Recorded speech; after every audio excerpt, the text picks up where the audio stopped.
I'm Kenny with WeighMyRack Climbing, and today we're going to talk about the new Shark 3. The Shark 2.0 has been in production for over 15 years. It's been a long time. I know there's a loyal fan base, but we are retiring that shoe for next year, and then the Shark 3 will come out. If you're familiar with the brand, we've been molding parts, molding shoes. This is kind of like our next step in the molding process, playing with different thickness, adding more curves, more anatomically correct shapes onto the shoe. This is showcasing kind of like what we can do with the shoes and the molding stuff. It's very flat, neutral looking shoe, but you get a lot of performance because we have the patented concave sole.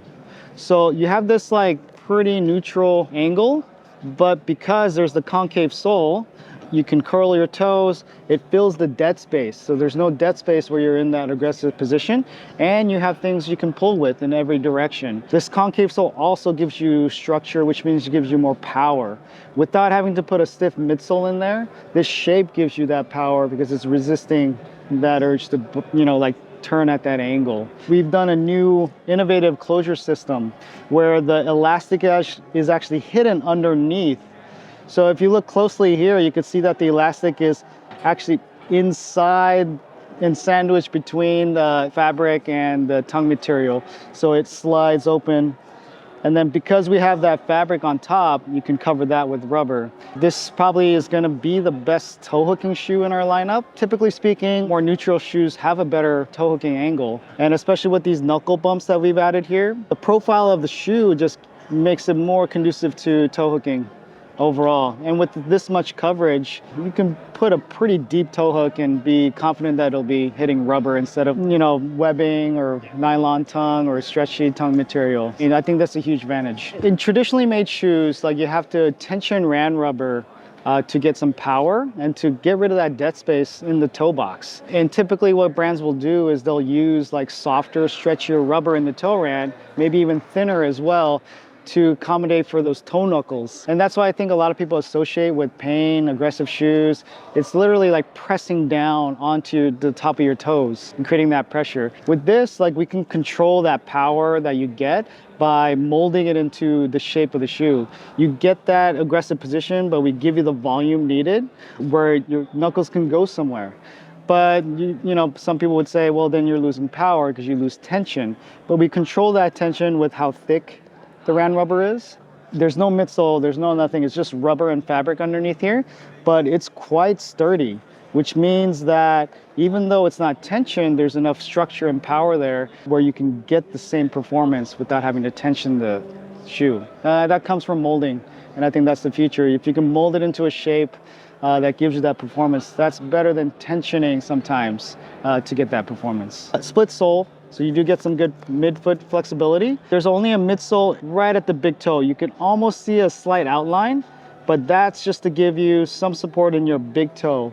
So when you're stepping on something small, you can still kind of feel it and flex around it because the rest of the shoe is so soft, but you still get some support right at the big toe area so you're not in pain or, it won't roll as easily. So this is a good, I think, like compromise when you're trying to do a lot of different things, varied terrain, that kind of thing. The midsole right here that's made out of polycarbonate. This is in our Drone CS model.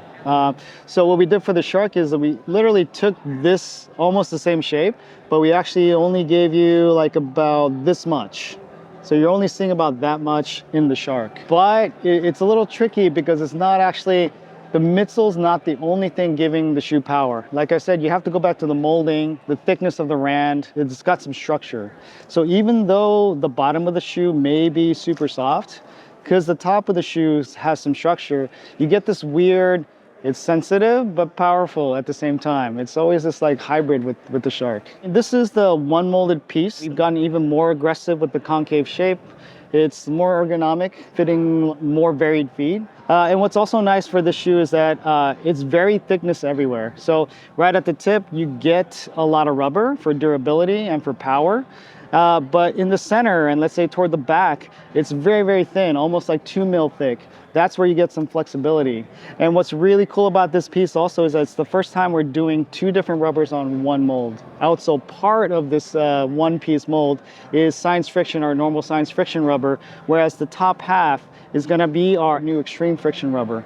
So we're gonna get that super soft, super sticky toe hooking rubber on top, and then still like our overall versatile, harder rubber on the bottom. We did a modification of the drone heel. I mean, drone heel is very popular. We went a little bit even thicker on the ridge, and we added another one on top, because there are instances where you do have to heel hook in a different angle than, let's say, just, on the crimp. You may be, like pulling around an arete or some other body position where you do need that ridge here. We added the expansion cuts, just like the drone heel, because we found that that really helps like the heel to expand if the climber has a bigger heel. So I know some shark fans will say, well, we like the really bulbous, big shark heel, but we wanted this to fit more people. If you do have that big heel, this will still accommodate. This will still stretch and like get bigger for that heel shape. The Shark 2.0 won the Editor's Choice for Climbing Magazine. It did like change some thinking around like performance versus comfort.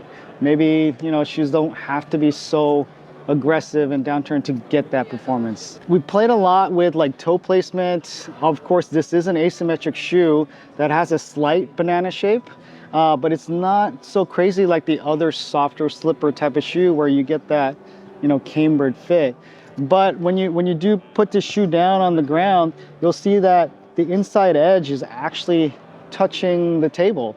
Like the shoe itself is already like, it's not banana, because when you get the banana shape, that inside step, let's say, oh, banana, it's actually at the wrong angle to engage, into that foothold. What we did with this last is that this shoe is already like twisted a little bit toward the instep. So imagine if you're doing a high step, for example, and if this shoe is already at this angle and you're trying to get onto, let's say, a hold, right?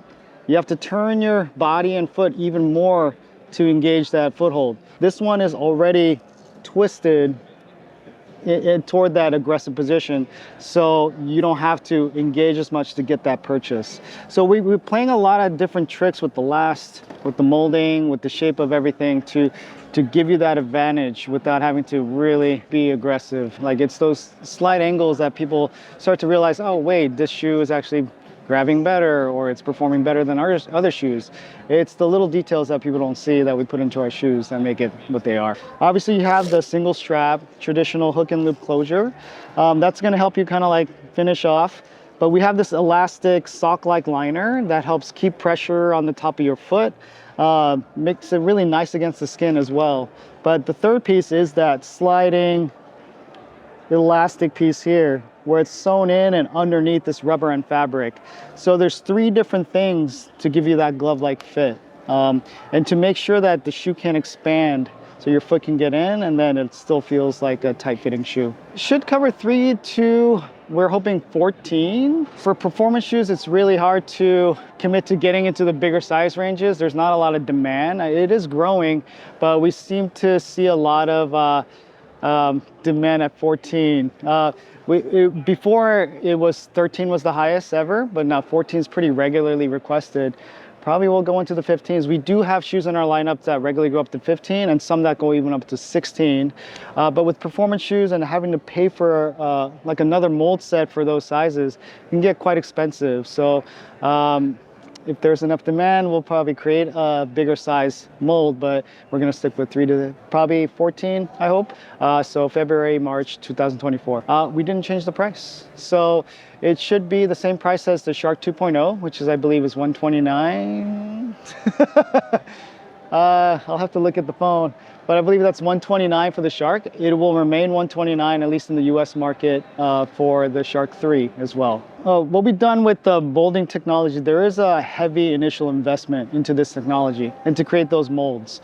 But if you're looking at it in the long term, we're saving material costs because there's almost zero waste making these shoes. It'll be faster, it'll be cheaper to produce, And we built that into the shoe and hoping to sell a lot of these to make that money back on the mold side. That's been our brand message, brand philosophy, try to give you innovation, give you more value, basically give you more for less.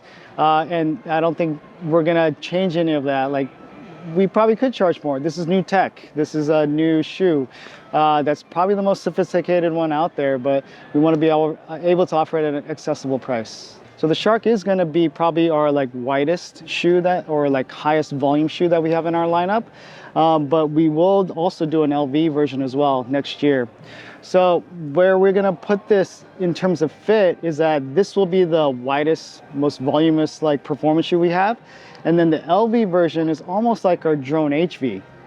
So but you got to know which model your foot shape is. Then you kind of get the sizing scheme and the fit scheme that we have. But in terms of this one, if you fit like something like the Remoras really well, the Rover, that's a really wide platform, this is going to be the shoe for you. For me, myself, if I had to take one shoe inside, outside, or one shoe that I just had to have that's only one, this will be the one for me. Because I think if I needed to edge, it can edge. I may need some more foot power to make that happen, but it's possible. If I need to jump on a slab or a volume, like those like competition type of moves, this shoe is still flexible enough. And in the middle, of the outsole, it still flexes enough where you can get that rubber onto the volume, but you still have that little hard tip. You can step on the jib or even an edge outside. So I'm actually not sure where to put that in the category. It's kind of the do everything